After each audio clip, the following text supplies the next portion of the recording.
My name is Sarah Pierce, and I'm the props master at People's Light, and welcome to our spooktacular Halloween tutorials.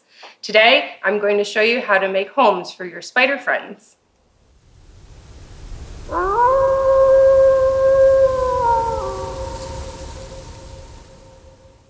Here are the things you're going to need.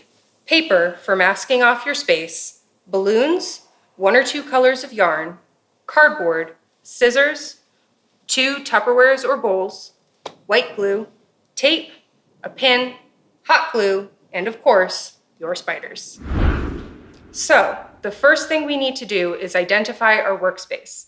Because you're going to be hanging the balloon and allowing it to dry, make sure you pick a spot where you can just let it sit for at least 12 hours. We are going to be using a garment rack, but because we're lucky enough to have one, but you could use the shower curtain rod in your bathroom, a stick over a couple of chairs, or even just a hanger on a drawer. Once you've identified your workspace, you need to mask it off with the paper and mask everywhere, the whole table, even the floor. If you've ever paper mache'd before, that's basically what we're doing, but it's strings, so it gets drippy. Now we're ready to dive in. Take your balloon and blow it up. A little bigger, and then tie it off. You do want to make sure you have a pretty decent stem, so you can make sure you really tie off strongly. And take your string, just a quick overhand knot, and tie it to your hanging point. It is good to leave a little bit of space so that you can really reach all the way around your balloon as we move forward. And just a simple bow will do it. We will be taking it down. And then we're ready. Next, it's time to cut our string. Take your yarn and wrap it around your balloon at the widest point. I like to add an extra couple of inches to make sure you've got overlap. And now that you have your reference point, we need to cut a bunch. My favorite way is to take a piece of cardboard that's about half the length of the string that you want, and then wrap your yarn around it.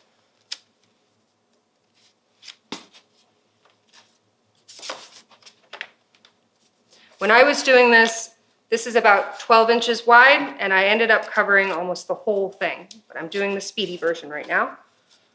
The important thing is once you've gotten your cardboard full, make sure the ends are coming off the same end of the cardboard. And then take your scissors and slip it underneath the wraps. And you end up with lots of strings that are all the same length. After that, it's time to get to the messy bit. Now, take one of your Tupperwares and set it underneath your balloon. This will catch a lot of the drips as it dries. In your other Tupperware, you want to mix white glue and water at about a 1-to-1 ratio. Going a little glue heavy is never a bad idea, but you want to keep it pretty slippy. Also, because we're going to be getting glue on our hands, I recommend you either wear gloves or take off any jewelry that you don't want to clean glue out of. Then, you take your length of string, dip it in the glue, and get it really wet. With your other hand, you want to smooth off the excess glue. You don't want to squeeze the yarn dry, but you do want to get off some of the extra drippies. And then, you just wrap it around your balloon, like that. And lather, rinse, repeat. You can just plain wrap it. There are times when I find putting a quick little overhand in it is helpful to help maintain tension, and then just smooth your ends down. You can go in a random pattern.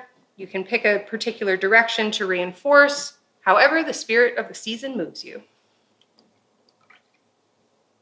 While that one is drying, we'll proceed with one that I prepared yesterday. It's been curing all night, so the yarn is nice and stiff. It's time to remove the balloon. Before you pop a balloon, please make sure everyone in the house knows that's what you're doing and have adult supervision as needed. But take your pin or some other poking object and reach through and just pop.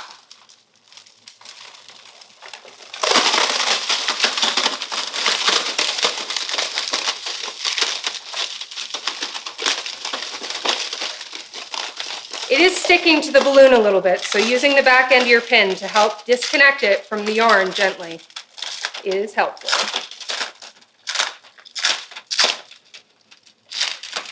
The balloons also don't always pop in one piece, so sometimes you need a pair of tweezers or pliers to help you get it out. We are stuck.